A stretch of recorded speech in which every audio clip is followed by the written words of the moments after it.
Welcome to the CEO Camper Podcast, where we talk about being a badass CEO in business and life, but also getting out into nature more and making it really easy.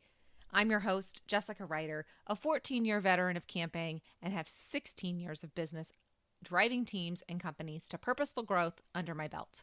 I am here to help you get out into nature, reset yourself so you can continue to be that badass CEO.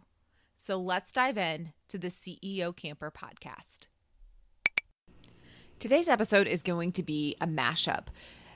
I want to give you my perspective of not only my crash, but like why I wrote a book.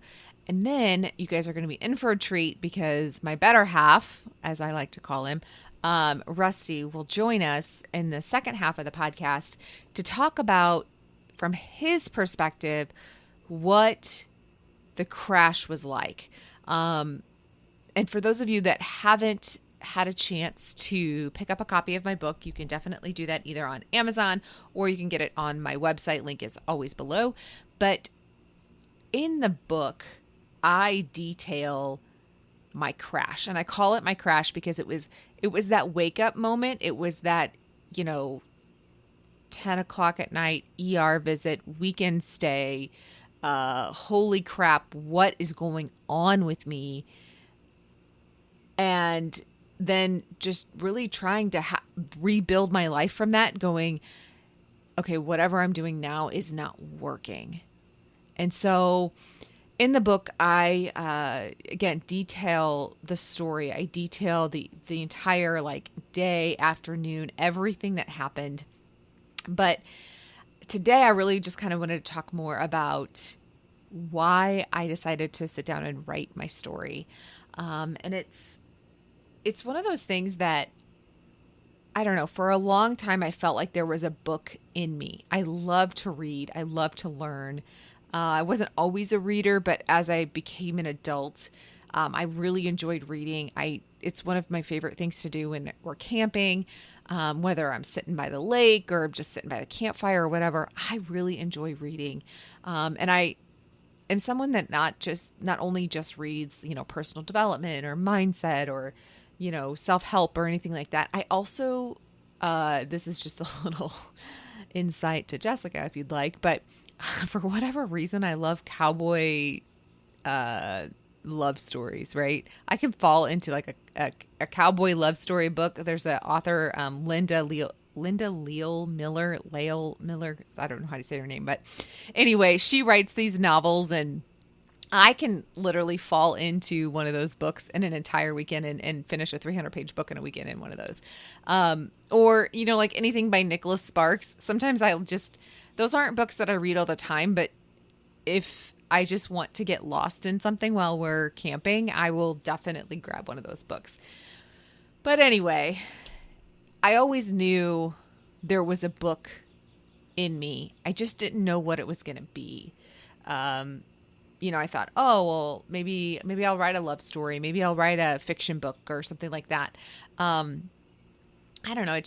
But I did want to write the same thing that everybody else writes. And I'm not a writer. I remember when my editor sent me the first edits and she's like, now don't get discouraged. And I was like, oh man, I came back and it was bright red. She goes, you write like you speak. And I'm like, yeah, I'm a better speaker than I am a writer. She goes, that's okay. We'll make you a better writer. She goes, it's just, first time. Right. So anyway, knew there was a book in me, just didn't know what it was going to be. And in the fall of 2020, I went to Dallas for a women's retreat. But this is not like I say that. This is not like, some like Christian retreat or something like that. This was a retreat for very high level women entrepreneurs. There were 12 of us there, all different backgrounds, all running, multiple businesses, brick and mortar businesses, coaching businesses, whatever. Like we were all there.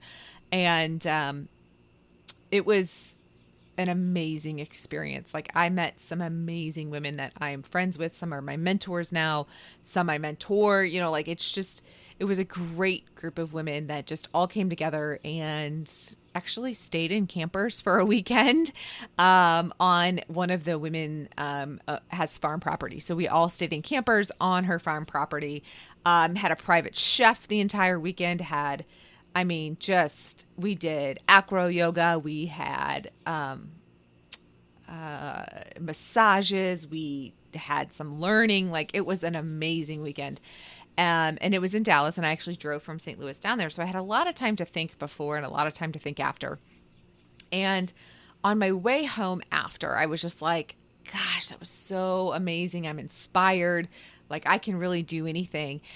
And that next week I came back and I'm like, I have to get my story out there. I have to write my story.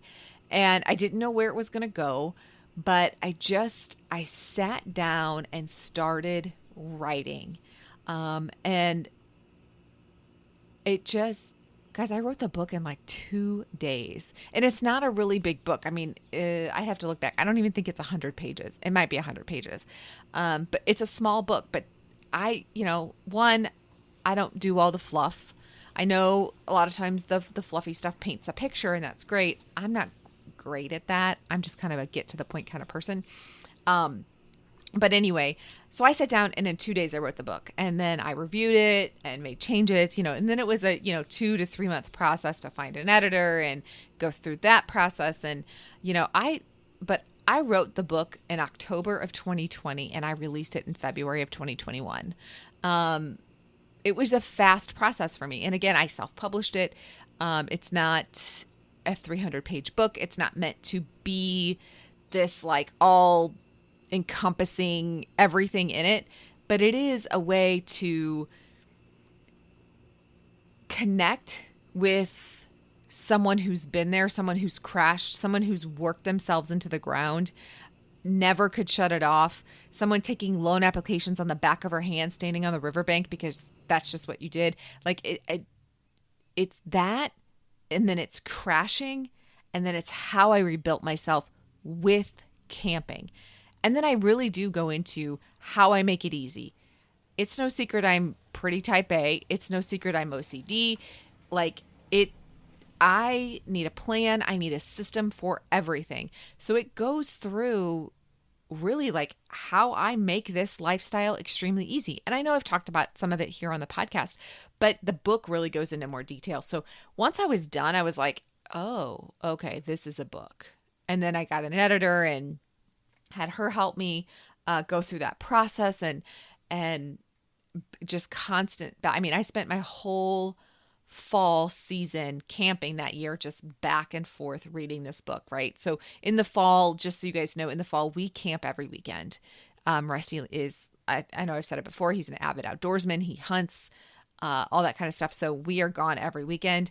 So that was a perfect time to be, sitting by the lake, sitting by the campfire, reading edits, making more changes, all that kind of stuff. And it was, I don't want to say it was a fun process. It's not fun. I'll be perfectly honest, but it was a good process. I enjoyed doing something different. So when I launched the book in February, you don't know what kind of reaction it's going to get, right? And of course your mom buys a book, although I don't think my mom has actually bought a book.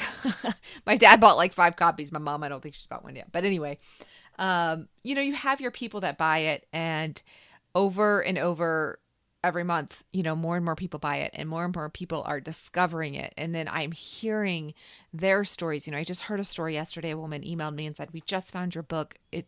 We're so excited to read it." Her husband was just diagnosed with stage 4 lung cancer. She had cancer 13 years ago and is a survivor.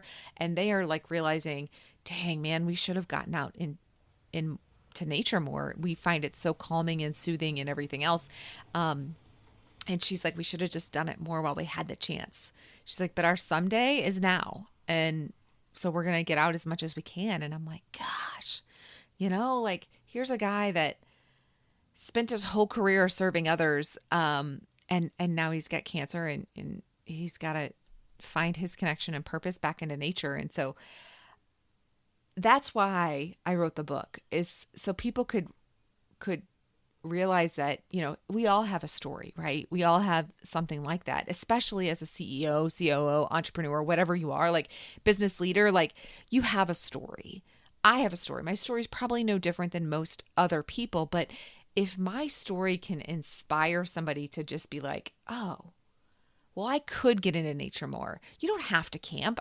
I mean, go to our YouTube, go to our, Instagram, go to our website. Like I talk all the time about how I get into nature when I'm not camping. I mean, I did an episode like 2-3 episodes back.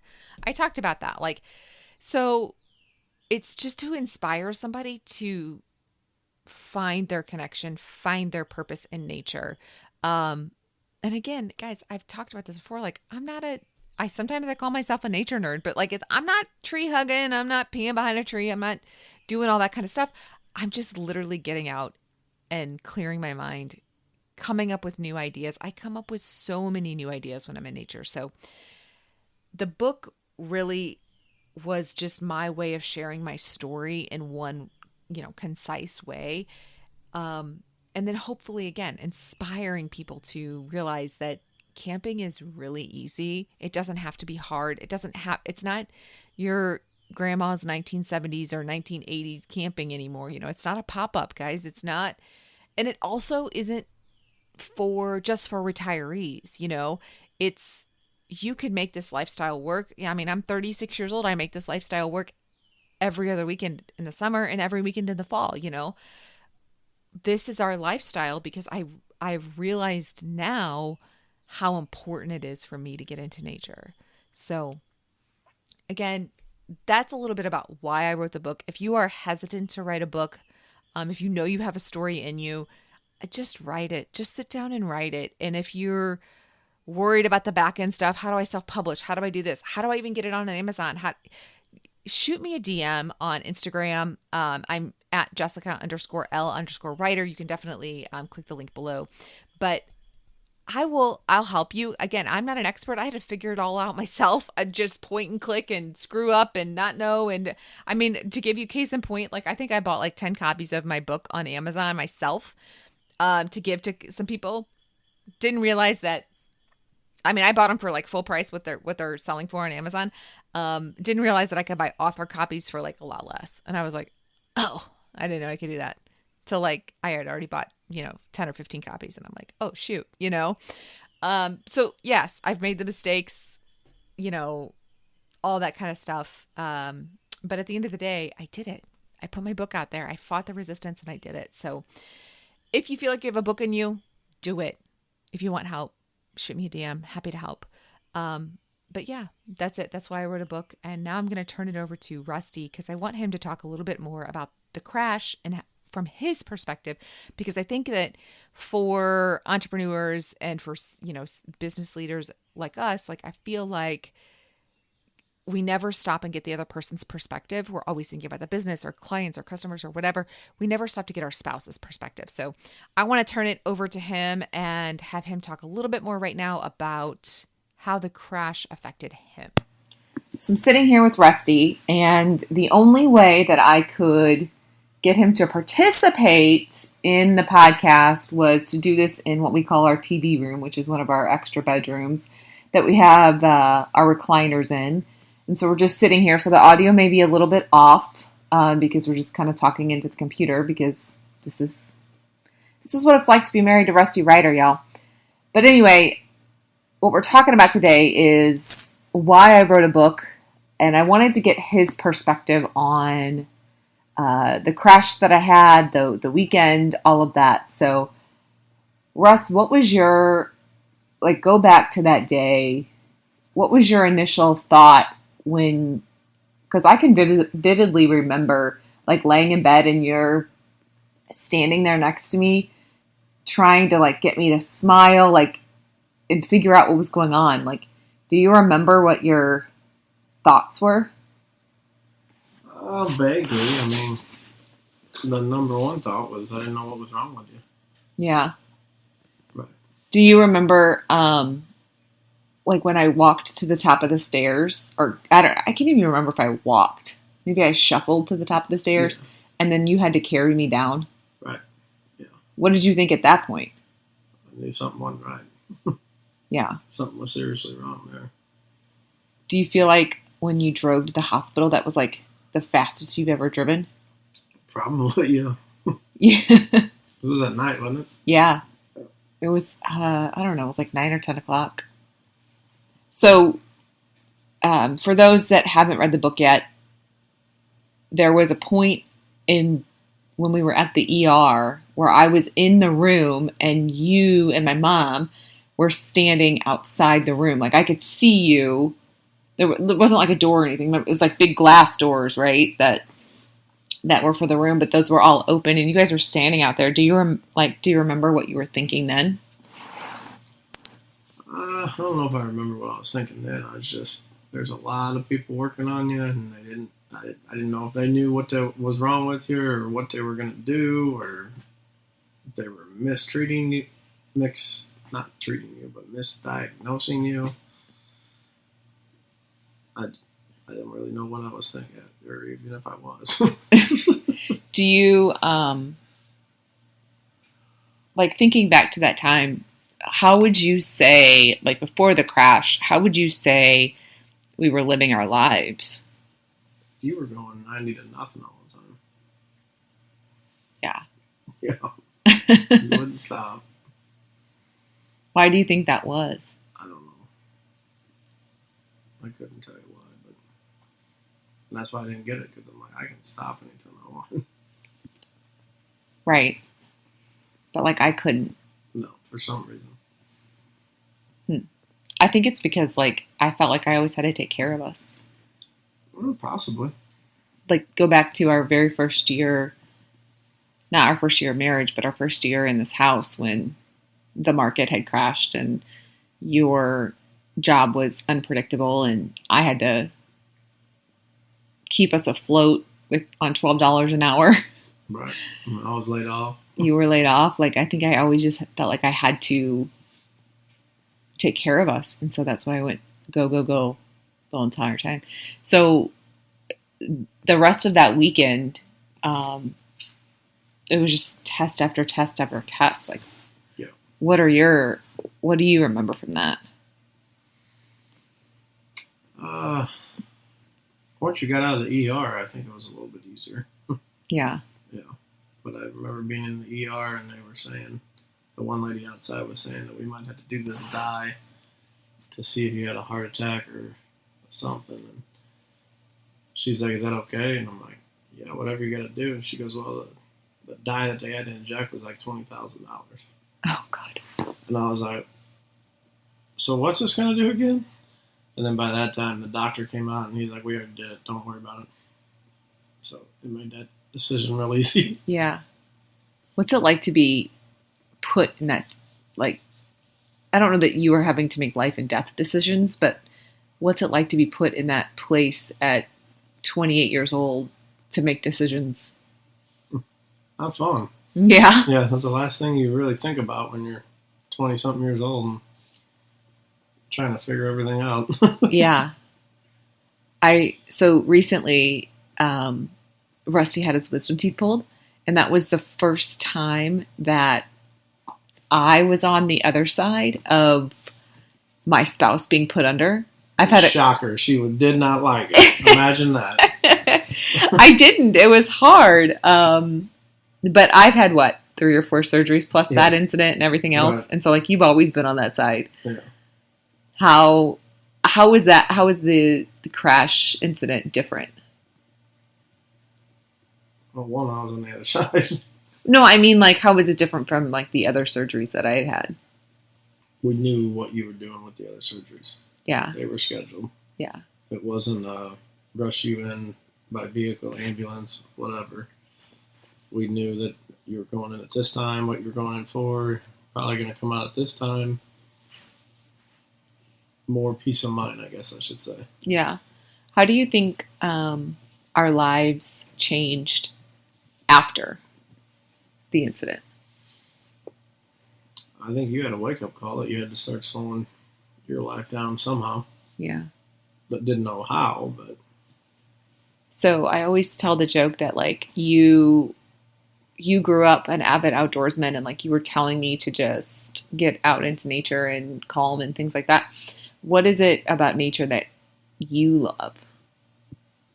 Just getting away from everybody. Are When you can wake up in the morning and go sit outside and just hear nature at its best. Yeah. You ain't gotta listen to neighbors or cars or highways or it's just peace. Yeah. Does it give calmness to you?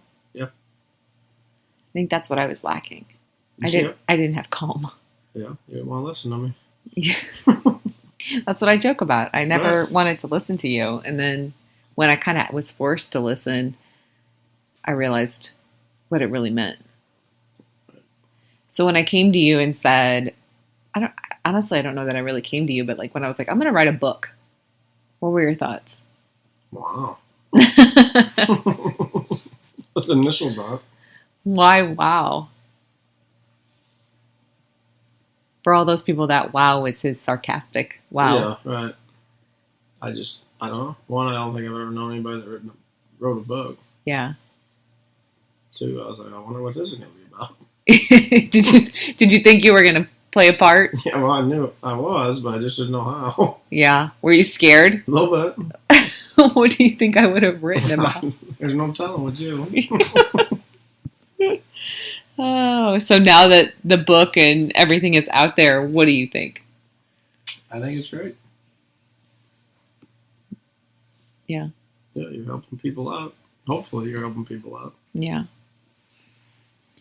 Do you have any other thoughts on things that you would share from your perspective of someone that's dealing with I hate to say high performance individual, but like a high goal oriented, driven person? Because for those that don't know, like Rusty and I are yin and yang. Like I am the dreamer. I am the visionary. I am the one that puts all the things in place. I am that person. And Rusty is very even keel, calm, like go with the flow until you hit that switch. I mean, if you hit that switch, good night. But so what would you tell people that, because for a lot of people, it's the opposite, right? The husband is the driven, he's doing the career, and the wife's like the supportive one, but like we have the opposite role. Yeah. What would you tell people from that perspective? I'm not really sure. I don't know. I feel like the one thing that you always say is like, hang on. Yeah. Like Jessica's just going to go. So go. Hang on. Here we go. Here we go. Yep. Along for a ride. Yeah. I think you provide a good balance. So when it comes to our partnership and our relationship, you provide that balance that I need to a lot of times just bring me back to reality. Yep. You need that quite a bit. All right. Well, thank you for your perspective. Yeah. Thanks for supporting me through my crash and the book and everything else. Right. Any last minute tips or advice that you would share with anybody? Well, just hang on. Hang on. Here we go. Thank you for listening today. As you can tell, I am pretty passionate about business, camping, and balancing them both in my daily life. If you want to connect with me more, I included all the links in the show notes, including my camping brand pull through sites, my personal pages, and also a really quick questionnaire to figure out how I can help customize your camping experience. I appreciate you, and I hope you got something out of the show today. If you did, please share this with someone else who needs to hear it, and leave a review. If you leave a review, I'll send you a free copy of my book, How Camping Saved My Life: The Journey from Hospital Bed to Nature. Thanks again. Talk soon.